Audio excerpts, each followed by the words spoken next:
Welcome or welcome back to the Moving to Japan podcast. I'm your host, Ziv Nakajima again. And if you're new here, this podcast is dedicated to all of you out there who are either in the process of or thinking about relocating to the land of the rising sun, as well as for those among you who are in the business of relocating others to Japan. So HR managers, global mobility managers, business owners whose business or part of their business is to help employees and their families move to, work, and settle here. Whether you're coming here or relocating employees here for a short period of time or as far as the eye can see, this podcast is for you. We're going to be talking about everything from the move itself to daily life, culture and language barriers and nuances, the logistics of it all, and much, much more. Pick the brain of various industry leaders and experts in their field, all around this topic of moving to Japan. All right, so before we get into today's episode, which is absolutely awesome, by the way, you'll love this one. Quick reminder, I've mentioned this in our previous episode as well. Our Japan Real Estate Summit is coming up this Sunday, 22 October in Shibuya, Tokyo. If you've got any interest in Japan's property market, we've got an amazing lineup of speakers discussing a bunch of relevant topics from family homes, mortgages, short-term stay properties, abandoned homes, Airbnbs, Akiya, as they're known here, renovations, investment properties as well. Plenty of Q&A segments, which are usually the best part of these events. And most importantly, just a chance to meet and chat with both professionals and like-minded Japan real estate enthusiasts. We've still got some tickets left, both in-person and virtual streaming tickets. Both will give you a chance to pick the brains of our experts. So if you're at all interested in the topic, hop over to realestate.jp and secure your tickets today. We won't be able to sell tickets on the day and at the event itself, so make sure you register in advance. Very affordable, well worth your time, and the $20 or so for a ticket for those with any kind of interest in the topics. So, back to the business at hand. Today's conversation that I fortunately managed to secure with a super talented executive I met at a recent conference in Singapore. Her name is Arabelle Chaw, and she's Global Mobility Director at Sirva, one of the world's largest relocation and talent mobility providers.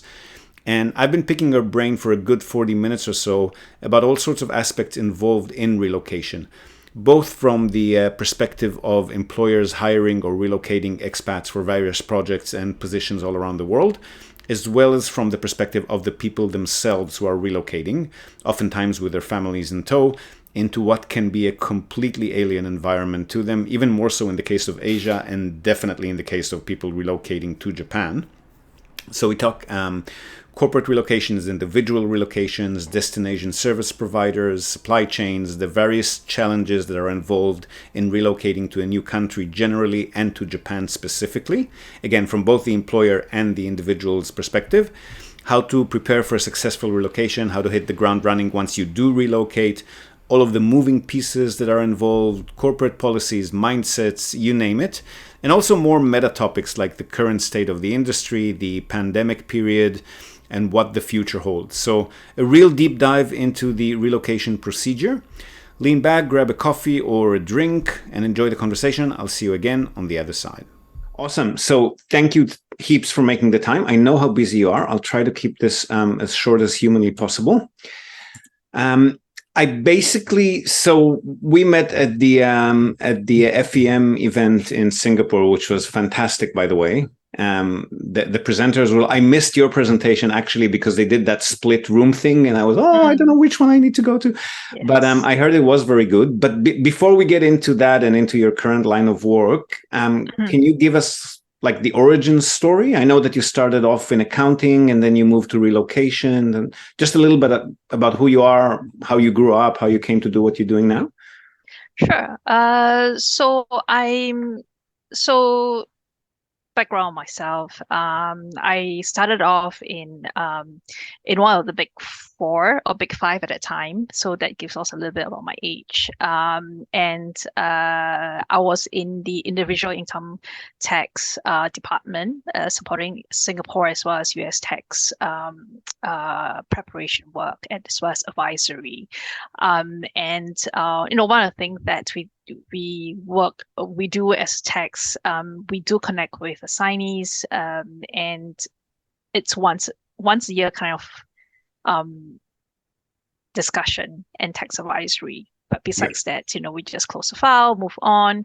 And that sort of got me thinking, because I really like that employee engagement, and therefore I decided to move over to relocation, where there's a lot more engagement. I think it's important to really make it meaningful for the employee. It's a life-changing event, and it's something that's really matter a lot to the relocating employee, as well as their family. And therefore, I feel a lot towards this relocation industry. And ever since I moved there, I'm here and have never moved on.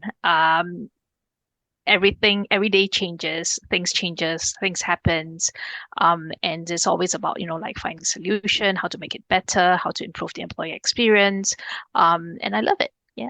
And So you're this is where I saying, am right now. basically, you're saying you're more of a people's person than a numbers person. I think so. Yeah, I feel the same. I went from, first from programming to project management, and then from IT to real estate, and now to also relocation, for exactly the same reasons. Okay, so then how did you end up at Sirva? And can you tell us a little bit, because most of our listeners are probably not that familiar with it. What does the company do? Sure. So Sirva is a relocation management company, where we provide HR and mobility professionals with the resources, guidance, as well as support that they need to achieve like the best possible relocation of their talent. As a leading global relocation management and moving services company, we bring together personalized program solutions, as well as innovative technology and an extensive supply chain to help transform business of any size. So we provide everything that's needed to help move the talent. Right. So who would you say are your typical customers? I know the customer that we met through at FEM. That was a fairly big customer. Are they all multinational corporates of that size, or do you also serve startups? Well, we serve multiple different companies. So even regardless of size, big or small, we do they are informed as part of our customers. So mainly we partner with corporate mobility as well as HR to help them manage their relocation policies globally. So big companies, of course, like with where there's a lot of volume, big programs, we help them to manage. But even for the smaller ones, like I do have a couple of clients who are big multinational corporation, but they have very little relocation, probably only moving 1 or 2 a year. They would the purpose or the intent is a little bit different, because they would like to tap into the resources that we have, the knowledge base, the advice, as well as our supply chain. Yeah. Right. So when you mention this supply chain, what sort of third parties or entities do you deal with in the destination country? Right. So we deal with multiple supply chains that help support our clients' program. So it includes like service apartment for short-term housing, destination service support, destination service provider who will provide like on-ground support, for example, home search, settling in services. We also work with cross-cultural trainers, training companies, as well as language training companies. We work with car rental for pickup. So these are a few, just to name, a few. But yeah, we work with multiple suppliers to help support the entire relocation. And is there a particular advantage in you managing all of these individual, like I know, for example, we are a DSP here in Japan. We tend to provide all of these services under one roof for companies like yourselves or for HR managers. Is there any advantage in you? For example, car rental company strikes me as something that should be very simple for a DSP to handle on your behalf, no? Sorry. No, we love pets on the podcast, please. Yeah. So you were saying about the advantages of sourcing all of these services one at a time, kind of thing, as opposed to working with a single entity. Right. The advantage, I think, where we come in with all these suppliers is that we do run an extensive sourcing, as well as pricing exercise throughout the year, to vet the suppliers, to ensure that we actually source for the best options, and client could also leverage our purchasing power, for a competitive rate. So that's one thing that it will actually serve as an advantage to clients, especially, we spoke earlier on that some programs are slightly smaller, and rather than going out to look for suppliers, this could actually help the corporate mobility as well as HR, to be able to tap into that resources. Yeah. Right. And you've been doing this for a few years now, so you probably have a sort of a rough idea, or are there any particular types of employees that tend to get relocated more? Is it a skills, experience thing? Is it a mental capacity thing to actually be able to relocate to a new country? Who normally gets relocated, if there even is such a pattern? Well, I'll say that it really depends on corporate clients and their business strategy. And this changes actually from time to time. So there isn't really like a set rule. It's quite common that these days that companies look at relocating talent to fill a talent gap. For example, if let's say overseas branch requires a certain skill set and they're not able to find someone locally, then they will be looking to fill that role, as an internal transfer. And sometimes this also means as a development purpose for the employee. So it can be for developmental purposes, or for example, if let's say a business wants to grow a leader, and they might be looking at investing at this individual, so they might be placing this individual in and relocate the employee to gain experience in other regions or in another area of work. So this is also one of common reasons why clients are relocating their employees. It can also be for knowledge transfer or also to work on a project. And we have also been receiving requests to revise, to look into their programs, to help support for developmental and retention of top talents within the corporation. So many different reasons, and I wouldn't say that there's like a set pattern. So it really depends on the corporate strategy. Understand. That was actually going to be my next question. Back in the days when I was working in IT, that was considered a bonus for a good employee that they could actually apply to be relocated to a company branch overseas. Is that still a thing where it's actually given as a bonus to the talent? Yes. I think both. I wouldn't say just bonus, is more of a retention, because right now we look at a lot of talents. They want additional experience. They want different experience and widen their perspective, and also looking into what it is for them in the corporation. So I'll see this more as an effort for retaining top talent rather than a bonus for top talent. And has that become more prevalent, or at least easier these days, with the ability to remote work? So that's that's a sensitive, well, not say sensitive, but it's a very hot topic, because when we talk about remote work, I think when company talks about remote work, there are various thoughts into this remote work, whether if it means working for, say, like a business entity remotely in another country, or are you just talking about working remotely in the same country, but from home, like a hybrid.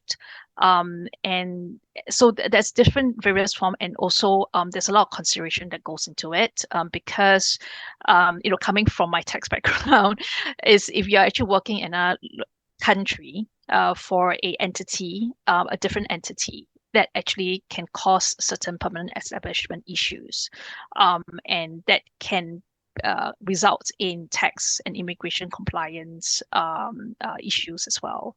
So there's a lot more into it when we talk about remote work, whether if it actually makes it easier in terms of gaining the exposure. I think there are some things that getting the knowledge and skill set probably, but there are things that you probably will not gain as part when you relocate, a lot more from that cultural aspect, the experience, and that engagement, even like meeting clients. I think we see a lot today that we used to do a lot of, like Zoom calls, podcasts right now, but at the same time, it's still important to have that face-to-face meeting. A lot of us are returning back to office from time to time and then going out to meet clients. So it's still an integral part of that business. Yeah. So there's a bit of a balancing act there, I suppose, right? Yes. Yeah. Yes. Okay. And then when you do relocate someone, let's say it's not somebody who had a lot of people relocating to Japan have always had a bit of a Japan leaning, or not to say even fetish, but let's say somebody is being relocated just based on work. It's not something that they particularly wanted or not wanted. Mm-hmm. Are there any typical or recurring hurdles or hassles that employees relocating regularly face?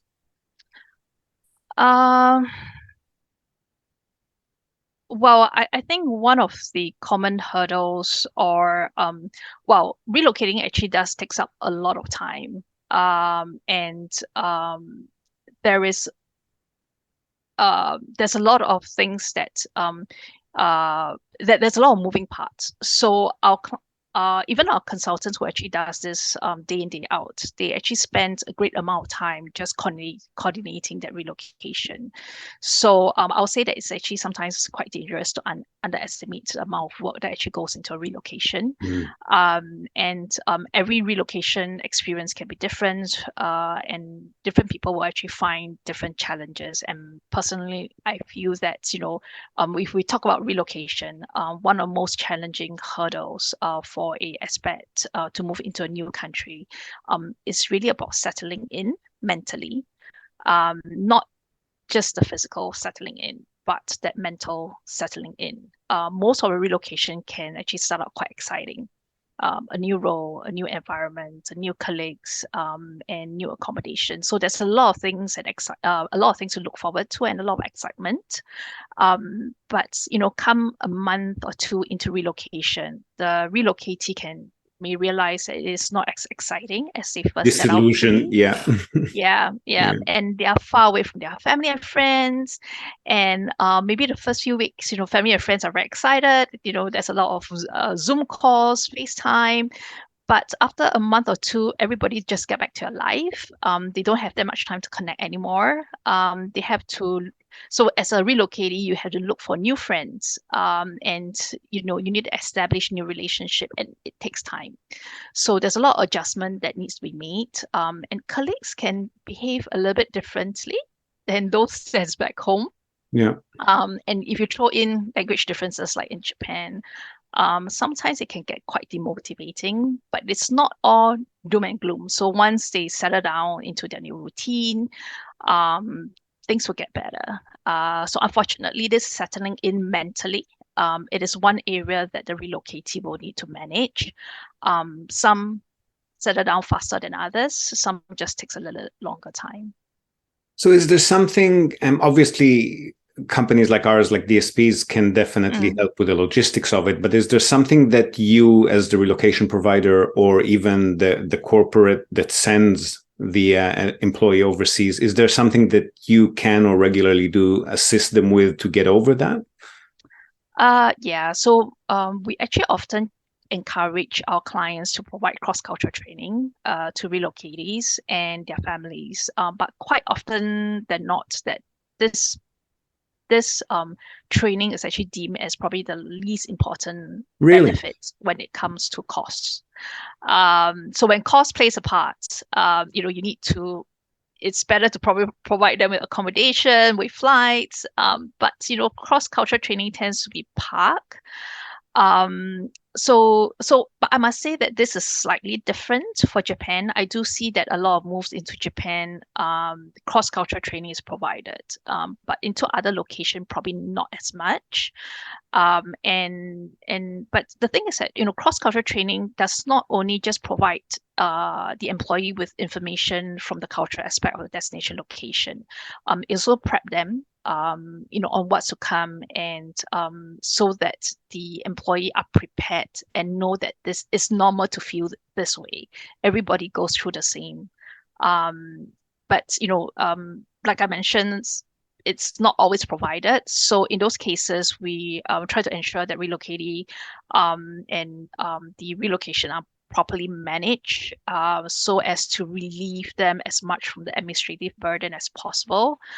And then company like yourself, like destination, try to settle them in as much as possible, provide them with on the ground information about, like where to get your driving license, where's the bank, where's the shopping area. Japan specifically, it's actually going with them to all these places. Just providing the address is not going to do much, unfortunately.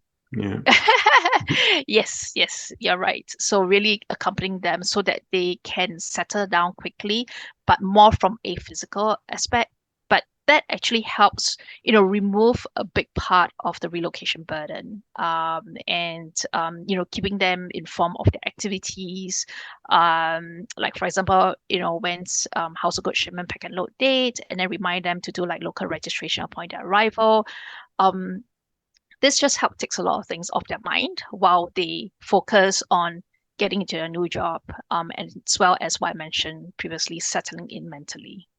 So when you've mentioned cross-cultural preparations and then settling in mentally, that almost sounds like there's a mental health network or even counseling involved in the entire process, right? It's not, like you said, it's not just teaching them about how things work, it's teaching them how to handle them, right?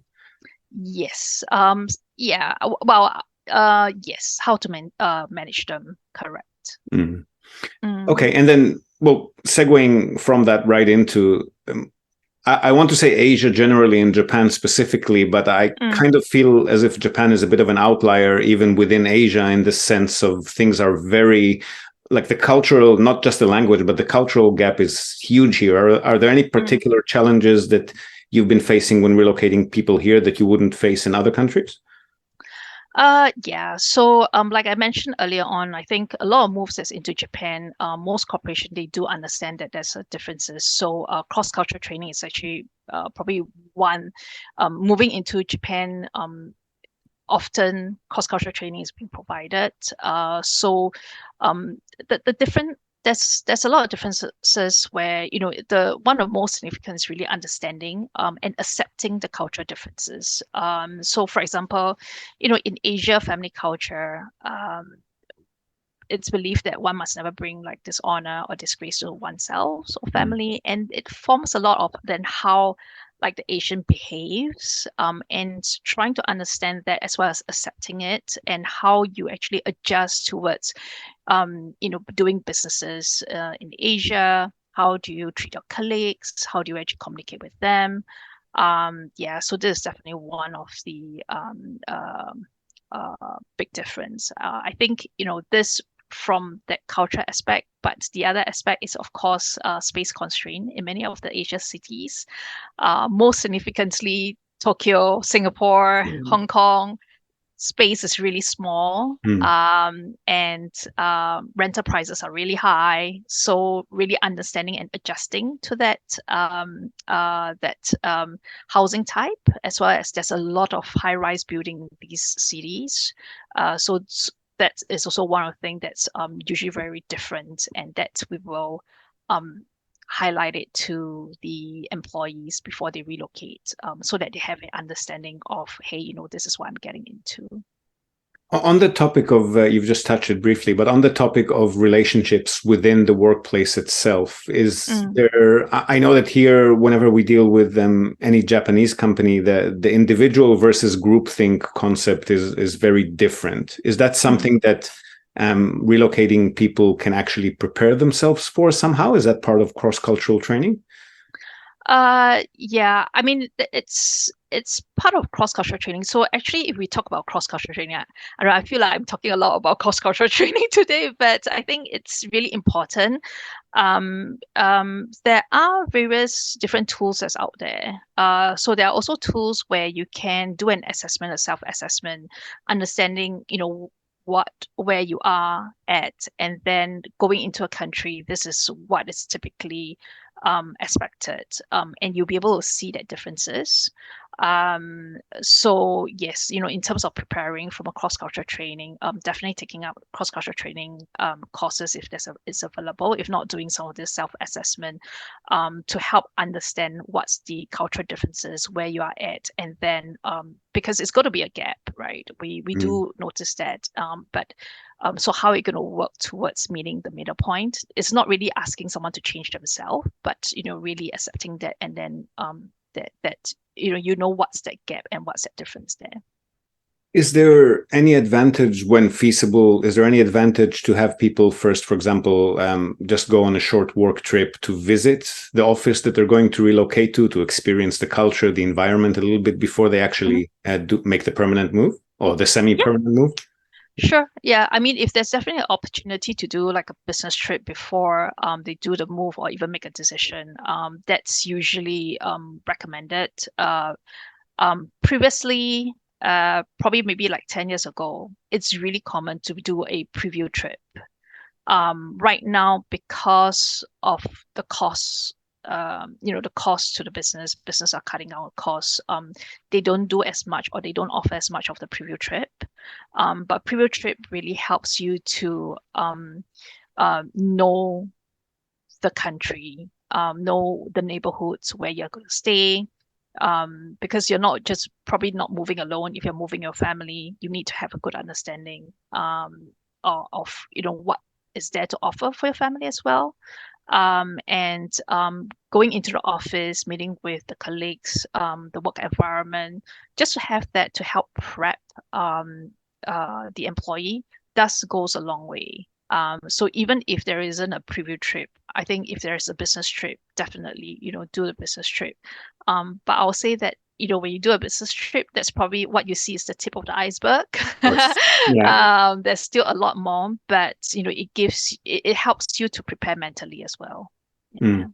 And we definitely recommend to individuals that we help relocate. For example, somebody who's hired by university. University is probably not going to put forward any of the costs towards that, but we definitely recommend whenever possible to just come and visit the country at least, if not even the Yes. institution. There's definitely. Mm. So you touched there on families. Do you find advantages, disadvantages, more difficulties, less difficulties for someone relocating on their own versus with a family?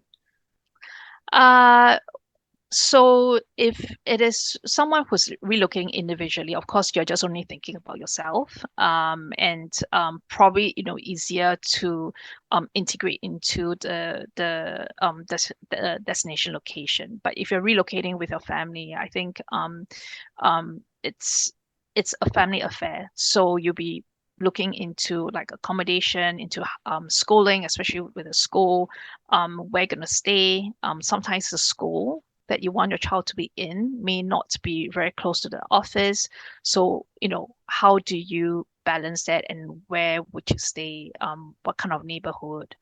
So there's a lot of consideration. So in fact, for employees who are actually moving with their family, usually we recommend the employee to actually invite their spouse into the first consultation call, so that when we run through the package with them, as well as to brief them, they feel that they are actually part of the relocation, because they are part of relocation. So we always encourage open communication between the relocatee as well as their family. It has to be an open channel to have the understanding, empathize with the family. I think one thing that some um, uh, relocatee, they might think that, hey, I'm going there to work, but my spouse might not be working. Again, there are away from the family. There's a lot of things that they go through as well. Mm. So it is important to really engage the whole entire family into the relocation. It's funny. I'm smiling because we're definitely a newbie to this field. We've only started a year and a bit ago, but everything you're describing is exactly what we recommend to people before they relocate here. Is that let's bring the whole family in on the discussion. Let's discuss schooling. Let's discuss what needs your children have. That because those are things that can really make or break. Do you find though that the let's say an applicant relocating with their family, does that at least alleviate the isolation factor a little bit?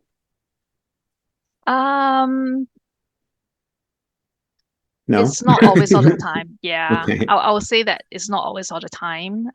Because I think when you say that it's relocating a family, there's a lot more factor that the individual needs to look into, and so it may or may not be that yeah, so it really depends on individual to individual, family to family.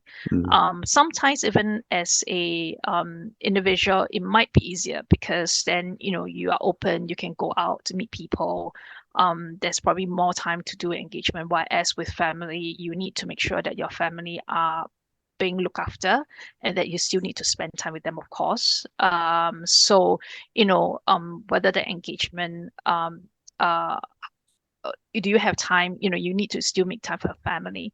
On the other hand, if you have a family, there's probably a lot more other families, relocating family, that comes together, so you might have more opportunity to meet with different type of people as well. So I don't think there is No rule of a thumb there. Okay. yeah. Yeah. Yeah. All right. So before we let you go, just a brief, let's say, current and then maybe a little bit about future of the Mm. industry that you're in at the moment. So how have you seen, obviously, when the borders were closed, people were not moving around nearly as much, but how have you seen the pandemic period and then the subsequent reopening affect your industry, if at all? Uh, well, I mean, the if you talk about the pandemic itself, of course, during the pandemic, everything, there wasn't relocation. Not say there wasn't relocation. There's a lot lesser relocation because of Mm. border closure. After the reopening, we see a lot of catching up. A lot of employees they were doing, or corporation they were doing the catching up because it's open, people could move. Those in the pipeline could actually move right now. Right now, given the current economic situation we're in, uh, uh, the corporation are more vigilant in relocation. So it's slightly slowing down. But I think looking at not just on the pandemic, I think what happened in the past few years has really changed, or it will be. It's actually changing the mobility industry. Right now, we are actually looking at there's a lot of open roles and skills. And Post-pandemic, we definitely see an increase in global talent shortage, and a lot of number of employees who are actually leaving the workforce. So, or if not, reducing their work hours. And as we look forward into to lead the new workforce, it actually requires a lot of new ways of working, and requires the next generation leadership skills to come through. Employers, they need to reskill their workforce as a result of digital transformation. There needs to be new skills, new ways of approaching. Right now, we're also working with 5 different generations in the workforce. We are talking about baby boomers, the Gen X, the Gen Y, millennials. And baby boomers, they're actually reaching their retirement age. And in Japan, I was looking, 29% of the population in Japan are 65 years or older. Mm. And as the ranks of the elderly people expand, more of them are actually working. And workforce is actually aging. And particularly in industry, they're actually suffering on labor shortage. So, we're looking at there's a need to replace talent with different expectation. And the millennials, the Gen Z, especially I think the Gen Z, they're actually choosing alternative, to rather than like fixed contract work. So the way that they're thinking and the way that they're looking at how they want to work is quite different from where we were at. To take, for example, my girl, she's 17, but she has already decided that she's not, continuing with college, but she has her plans and she knows what she wants to do.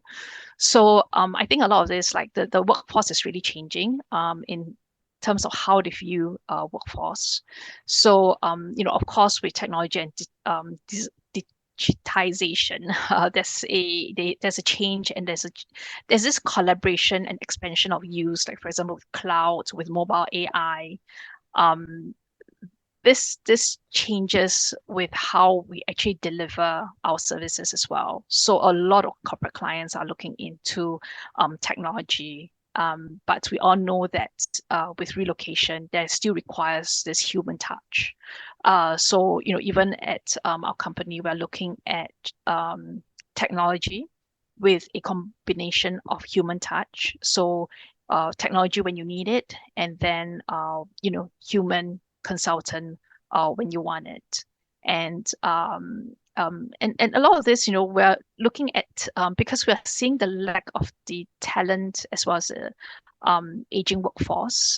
We'll probably be going from will there be enough jobs as tech displaces human to will tech be mature and be able to mature quickly enough to replace the missing workers. Because as a working age population flattens, these are the things that the CEO of these days are looking into. So a lot of changes in this market. I guess, as with all things, when new technology comes in, yes, it replaces previous roles, but it does create a whole bunch of new roles that people need to then recruit for. And Japan is probably the poster child of aging population and lacking in talent, right? So if you look into the future, so we mentioned technology, do you see changes in macroeconomics or political stability / instability? Do you see anything on the horizon that might change the way you do your work? Education, Well, new ideas, new practices. right. I mean, there's definitely changes that's required. So as we speak, even like we're looking at speaking with corporation, everybody is actually looking into changes. But what to change or where to change, I don't think we really have a clear picture at this point. But with, again, like what I mentioned about the new workforce and the talent shortage, how we're going to change it? It's a requirement. I mean, not say requirement, as in it's a must. It's almost like we will be expecting change from now on. And how we actually, for example, like how we're delivering services, because there's a lot of expectation uh, with the new workforce, like with the new generation. I talk about my kid. If the internet doesn't get connected within 1 second, oh, the internet is down. This is the expectation, right? So things like that there's a lot of the expectation there, and how we're going to meet with it. That expectation, as well as then we have always been talking about increasing employer experience. So when we talk about increasing the employer experience, the experience for the new generation is very different from what we are expecting, or what we think it is like 10 years ago. So definitely there's a change there with the geopolitical situation. I mean, we are seeing war after war. How it's going to change the market. I mean, from Ukraine war that we have not even passed, we have seen rise in the cost of living. A lot of the cost is going up, and it's a ripple effect. And so because of that, we see corporation trying to reduce costs. But at the same time, there's this drive and need for talent. So again, we need to look for innovative solution and of how we're going to again, raising and keeping the expectation and the experience for the new talent. So does that have you excited or concerned or both? I think personally, I think it gets me excited because well, I like changes and I like challenges. So and so it you know I think there's a lot of things to look forward to in the next 5 years, 10 years. Yeah, I'm just excited to see how it's going to evolve and be part of Interesting it. times. Mm-hmm. Well, thank you very much. I guess if there was one parting word, let's say, for our typical client who is either relocating themselves as individual or they're a very small company with not many resources to hire anyone like Sirva or somebody similar, what would be the best advice, maybe a sentence or two that you could give somebody who's just relocating their first talent or relocating themselves for the first time? Mm-hmm. Well, I mean, I think probably one sentence or one advice is really empathy. That's something we emphasize a lot. I think moving and relocating is not easy. We talk a lot about the mental aspect earlier on. So really having and empathize with the situation. Right now, there's a lot of push or a lot of ask for like lump sum allowance space. But it is easy, but it may not always be the right solution or the best solution because there's a lot of things that's unknown for someone that's actually moving from one country to another country. And so, I would really encourage for anyone that's really moving to really seek expert advice so that it create a different experience for the employee. I think at the end of the day, when we speak to a lot of the employees, the experiences is really different. I mean, the experiences really count because when they relocate with a good experience with the company, they tend to do stay with the company a lot longer. Yeah. And it's a lifetime change for them. So yeah. It's like you mentioned, it's not as simple as people think if they haven't done it before, right? Mm-hmm. Yeah, it's not as simple as just going on the internet and it's like, oh, okay, I know everything. Yeah. There's a lot more to it, definitely. Absolutely. Well, thank you very, very much for your time, Arabelle. Really appreciate it. I know how busy you are. And we'd love to maybe catch up with you in a few years' time and see what of these changes we've discussed have actually gone into practice. Sure. Thank you very much. Thank you so much. Thanks. All right, so there you have it. Some serious insights there from an absolute powerhouse of an executive in a very exciting industry. And again, if you're at all interested in Japan's property market, whether in renting, buying, investing, everything in between, hop over to realestate.jp and grab your ticket today. Looking forward to seeing many of you in person or in the Zoom room this coming Sunday, 22 October at our Japan Real Estate Summit in Tokyo. Now, if you found value in this podcast, we'd really love it if you could like, subscribe, and even better, share the episode with anyone in your network who might also find value in it. And of course, leave us a review or a comment wherever you might have found this podcast. Your word of mouth is our oxygen, and it helps us reach more and more and more people who might find value in the topics that we cover here. We love hearing from you. And of course, if you want to be on the podcast, either as a sponsor, we can definitely put you in the ears of anyone interested in moving to Japan, or even better, as a guest, either via recorded conversation or just send in your questions, audio, video, written form. We'll try to give you the answers you're looking for. Just drop us a line here in the comment section or via DM or on email, info@nipponbridge.com. That's info, info@NIPPON, nipponbridge.com. All one word. We want to know what you think. Hope to have you with us again next time. And until then, have a great day or night ahead. Yoroshiku.